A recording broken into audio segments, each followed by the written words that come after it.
Assalamualaikum everyone. I hope everyone is doing alright and staying safe. This presentation is about gait analysis of our subject. Before I start, I would like to introduce my fellow groupmates. Akil from Negeri Sembilan, Ayub from Kuala Lumpur, Anik and Halimah from Johor, and I am Wafi from Perak. Our subject for this presentation is Akil. He is 21 years old, born and raised in Tampin. He is a triple jump athlete and has involved in the sport since middle school. The subject had a serious injury when he was younger. He was diagnosed with grade 1 ACL, PCL, and a meniscus tear after falling during a soccer game. He has recovered from all of the serious injuries and currently living with no health complications. Hi, Assalamualaikum. My name is Anik Danish. Alright, let's focus to our main topic today. Do anyone know what is the definition of gaze and posture? Anyone? It's okay. Never mind. I will explain and let you guys know what is the definition or introduction for gaze and posterior grid.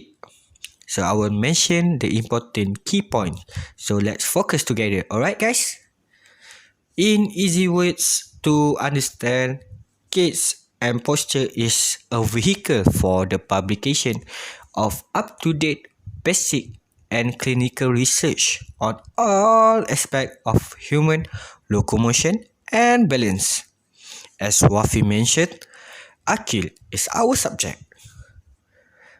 So what is gaits? Okay, gaits is a person pattern of walking. Walking involves balance and coordination of muscle so that the body is propelled forward in a rhythm called the stride. There are numerous possibilities that may cause an abnormal gait. So that is for gaits. So how about posterior gait? Posterior gait is a useful tool for posture assessment. Posture grid are designed specifically for providing rapid visual cues of an individual's posture to aid in correcting postural deviations and for education on proper posture. So, lastly, postural analysis grid chart. So, do you guys know what is this? Alright, in a simple word, I can put it is a picture is worth 1,000 words. Alright, so a posture chart is the number one solution to assess, treat, and document. Designed for the structure based on medical message therapies. Oh, sorry, it's not message, it's massage therapist. That is David Kane. Okay. Hi. Assalamualaikum.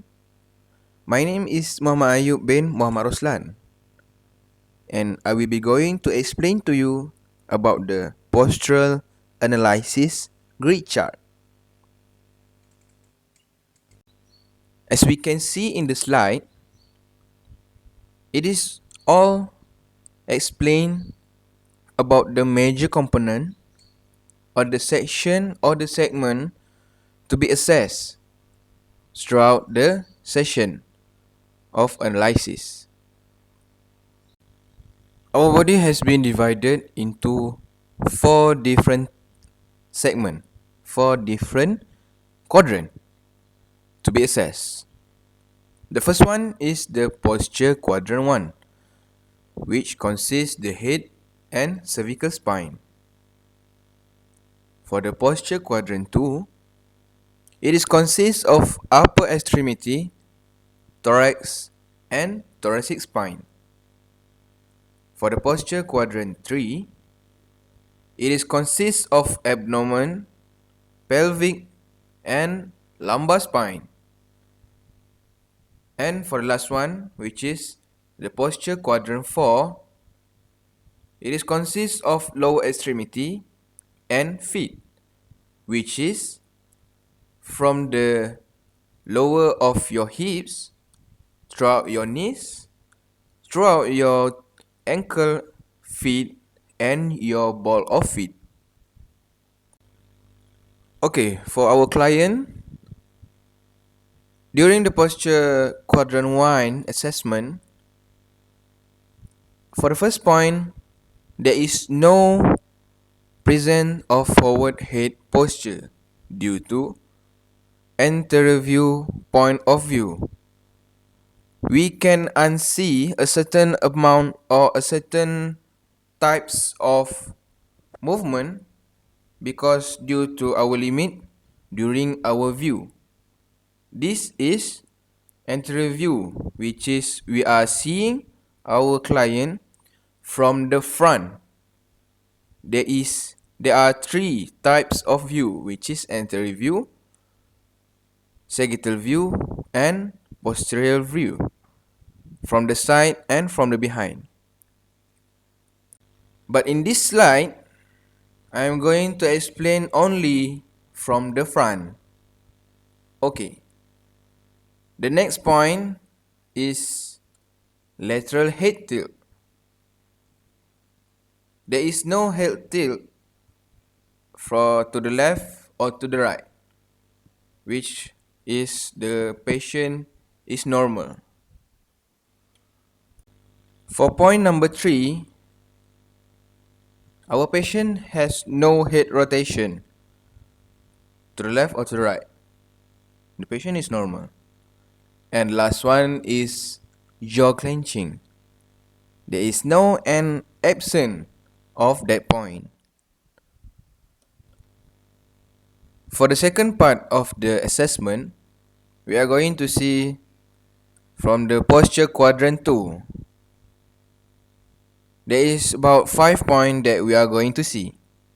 The first one is postural hyperkyphosis, which is flexor dominant posture. There is no, and the patient is normal. Second one is anterior rolling of the shoulders. From the picture, it is not slightly visible due to lighting or something that we are unsee. We cannot see throughout the picture because due to certain amount of circumstances. But if we see the patient in front of our eyes, we are going to see a slightly rolling of the shoulders to the right because he experienced dislocation of shoulder during a friendly match. This point has the relationship between the third point, which is shoulder unleveling. If we can see one of the shoulders is below the normal level, straight line, it is considered the shoulder is unlevel. For the point number 4 and number 5, it is not visible in this chart. Okay, we are going to move on to the third section, which is the posture quadrant 3. The first point is anterior pelvic tilt or the pelvic tilting, which the other name is lumbar hyperlordosis. The patient has no sign to see from the point given. Also for the point number 2, we cannot see because we are seeing the patient from the anterior view.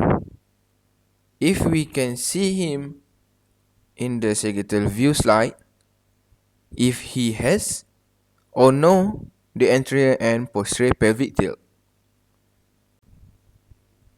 And for the last one, pelvic unleveling.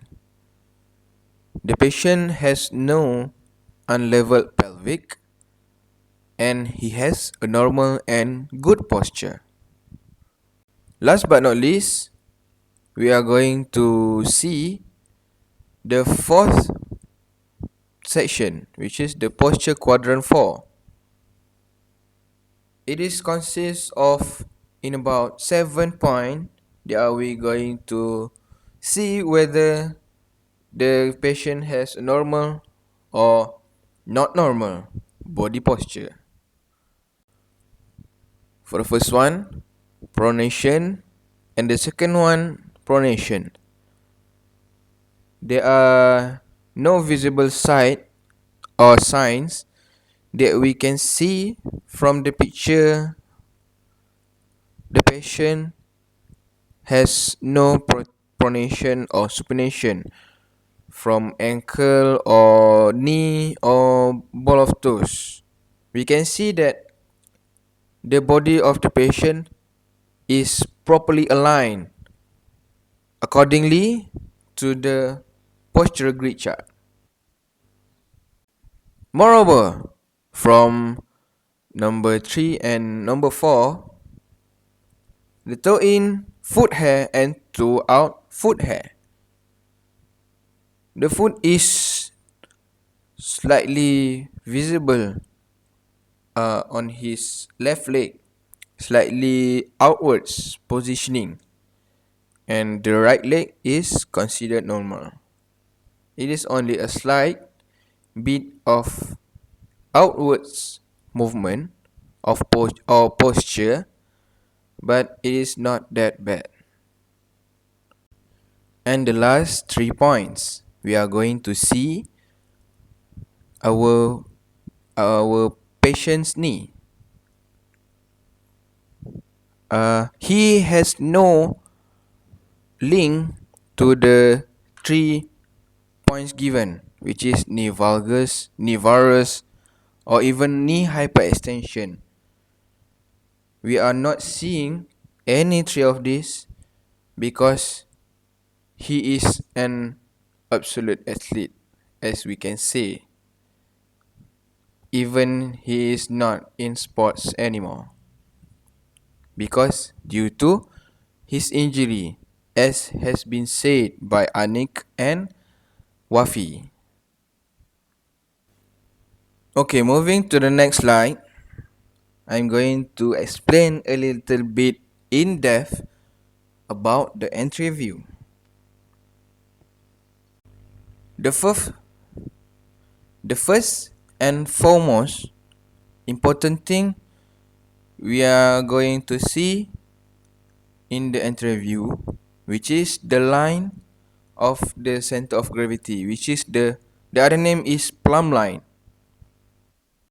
We are going to start to imagine there is one line straight from our skull through our head, our neck, our shoulder, our spine, throughout our center of pelvic, and through the ground, which we are going to stand up straight and erect, facing forward.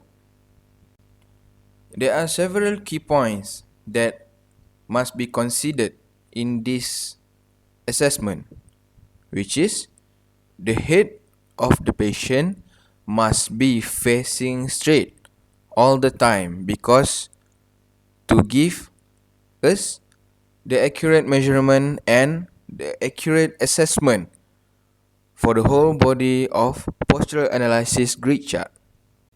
Moreover, we are going to see whether the head is tilted or not. For Akil, his head doesn't tilt and he is in a good posture.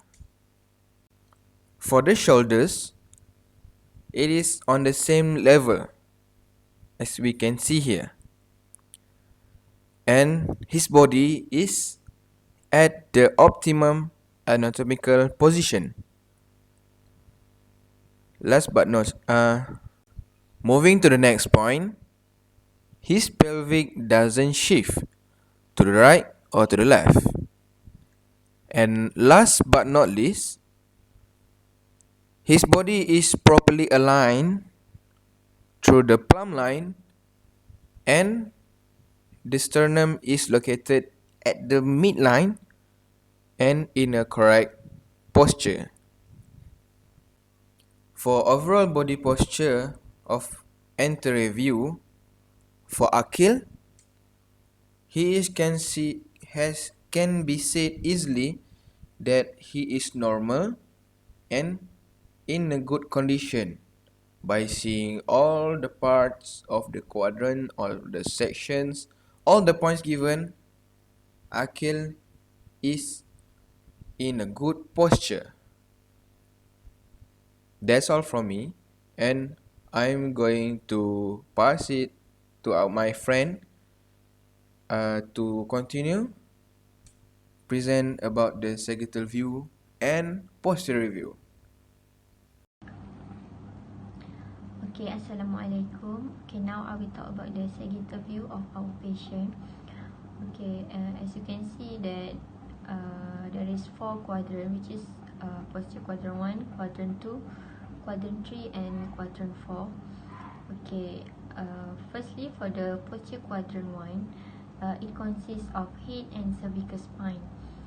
As you can see that the patient has no forward head posture, no lateral head tilt, no head rotation, and there is no jaw clenching, which means that for the posterior quadrant 1, it is normal.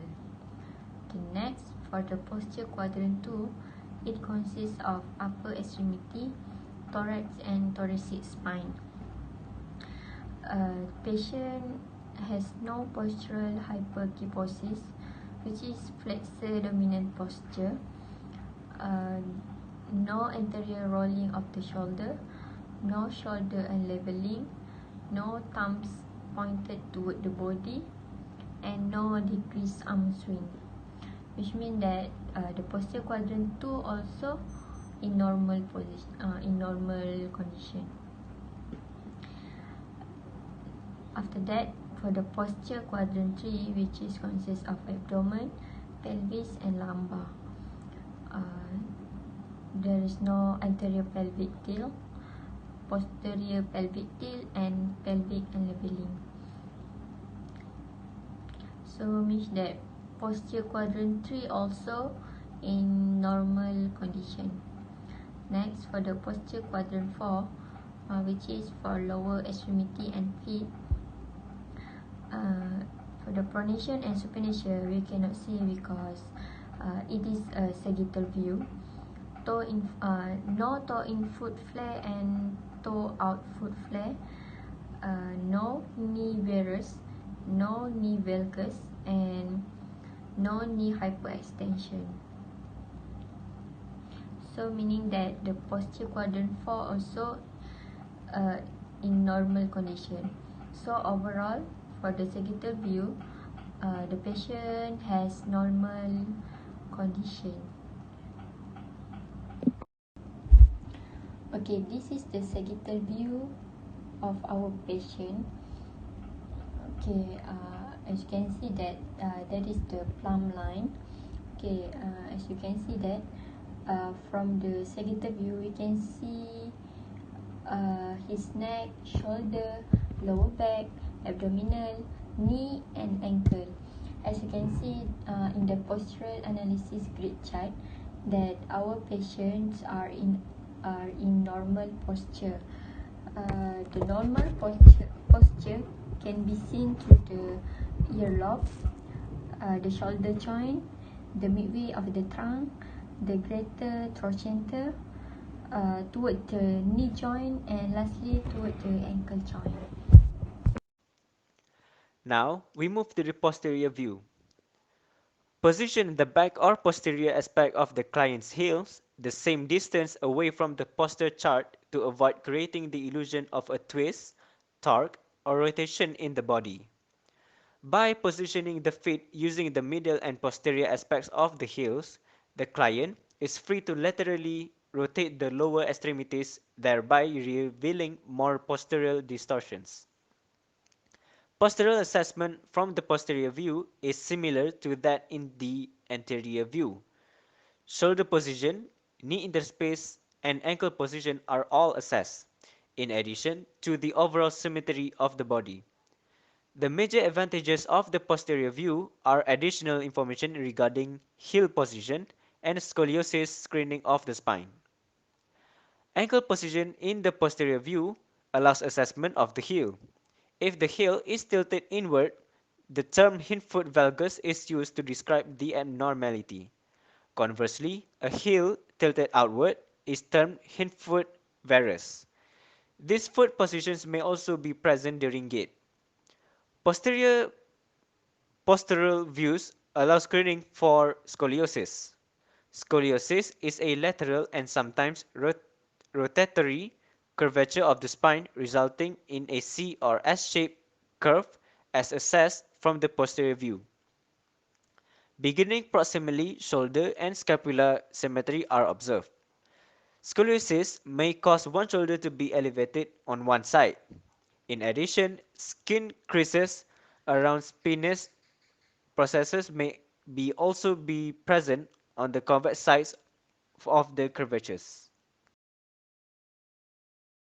This is the last slide for the postural analysis grid chart from the posterior view. The same plumb line is used at the center of the body, through earlobe, midway through shoulder, straight spine, lower back midline, patella centered, and weight distribution.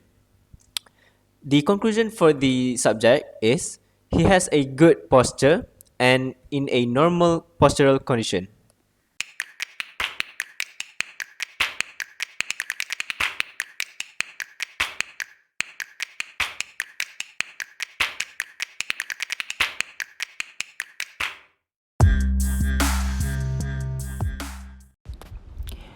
Hi, Assalamualaikum. I am Akil. I would like to explain about stand face. So let's take a look. Before we start getting into analysis itself, let's talk about the gait cycle. We are going to focus on the right gait cycle, which means we are going to follow the right leg during the full stride. We should begin by defining steps and strides. A step starts with the initial contact of one foot and ends with the initial contact of the other foot. A stride starts with the initial contact of one foot and the ends with the next initial contact of the same foot. So it's been made out of two steps. Now let's begin by looking at the two phases of the gait cycle. The first is there will be the stand phase. It's account for 60% of the full of gait cycle. During the stance phase, the right foot will always in contact with the floor. Hence, the call is term of stance. In the swing phase, which means this make up of 40% of the gait cycle. So now let's look a bit closer. I would like to explain about the right loading response, which is have two movements, which is right initial contact and the left toe off. So this two is considering as a right loading response. Okay.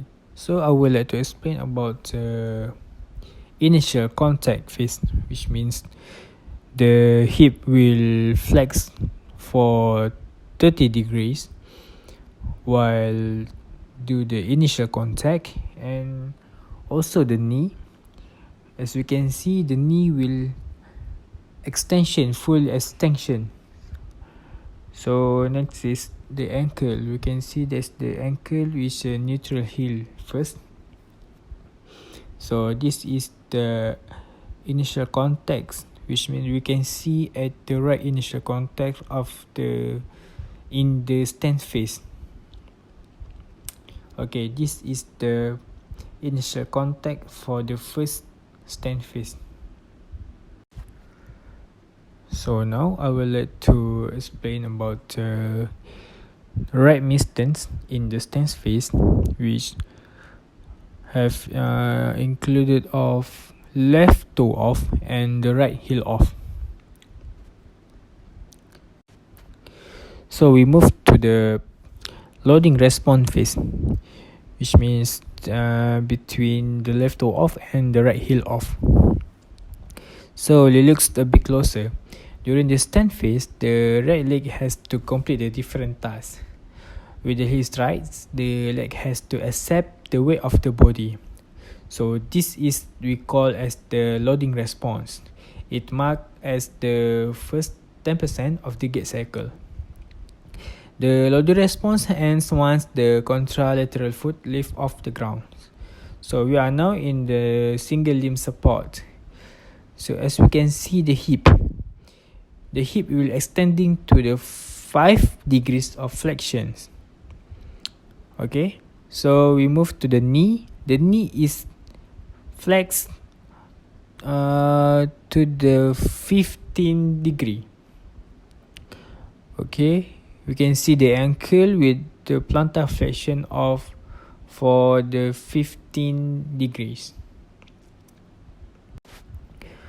Now we move to right terminal stance, which included of the right heel off and left initial contact for the third of stand phase. So here you can differentiate further. After load response up until the point of heel off, we are in so-called mid stance. So far, we have reached of 30% of a full gait cycle.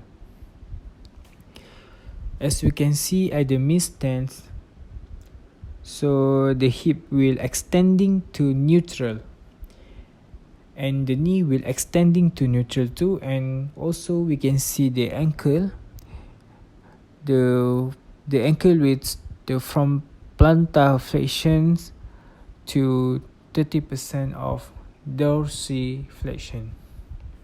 So this is for the mid stance,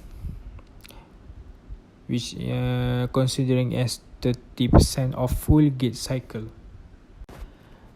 Now we move to right pre-swing, which included of left initial contact and the right toe off, which means this is the last for stand phase for the 60% of gait cycle. Okay, now I would like to explain about the terminal stance. So we can see the hip will 10% degrees of hyperextensions, but I mean the knee will full extensions, and the ankle will neutral with tibia stable and heel off prior to the initial contact of opposite foot. So this is explanation for the terminal stance. So the heel of the right foot start to lift while the contralateral leg has initial contact with the ground. So this is what we call as a terminal stance. So this is we considering as have reached to 50% of the gait cycle when we are almost through the stand phase. Okay, now I will talk about the swing pace. The swing pace of Gait begins when the foot first leaves the ground and ends when the same foot touch the ground again. The swing paces make up the other 40% of the gait cycle. Okay, now I will explain about the swing pace, which is the pace from the right toe off until right initial contact. Okay, for the right initial swing, it consists of right toe off until right and left foot aligned. Pre-swing. Pre-swing is the transition pace between the stance and swing. Okay, as you can see that our patient's hips are in neutral extension, his knee are in 35 degrees flexion, and his ankle are in 20 degrees plantar flexion. Okay, for the right mid swing, it consists of right and left foot aligned until right tibia vertical. Okay, now I will talk about the initial swing. As you can see that during the initial swing, our patient hip, knee and ankle are flexed. It is because to begin the advancement of the limb forward and create the clearance of the foot over the ground. As you can see that his hip are 20 degrees flexion iliopsoas. His knee 60 degrees flexion, and his ankle are 10 degrees plantar flexion. Okay, now for the right terminal swing, it consists of right tibia vertical to right initial contact. Okay, next mid swing. As you can see that during the mid swing, the limb advancement continues and the thigh reach its peak advancements. As you can see that the patient hips are 30 degrees flexion, his knee from 60 degrees to 30 degrees flexion, and his ankle are in neutral condition. Okay, the right initial contact is the last pace of the gait for swing pace. Okay, lastly, for the terminal swing is the final pace of the gait cycle. Okay, as you can see that during the terminal swing, the final advancements of the shank take place and the foot is positioned for the initial foot contact to start the next gait cycle. As you can see that the patient hips are 30 degrees flexion, his knee are extension to 0 degrees, and his ankle are in neutral position.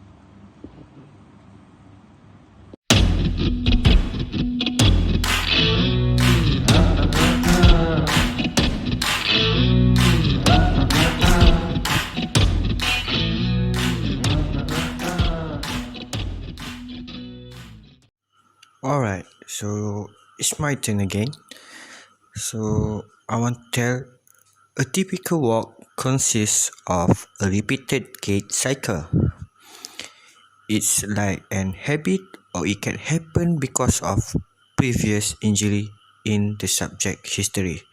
So in this walking gait, we can see that Akil as a subject from a posterior view, they are absent of forward head posture, head rotation and jaw clenching from posterior view. But we can see how lateral head tilt happen and his head is stable. We can mention axial adequate pelvic stability. Supination and pronation are parts of stride. Supination do occur on the foot while walking. When the opposite happens and a person that is axial is in the picture, shift their weights from heel to the forefoot, it is termed as pronation.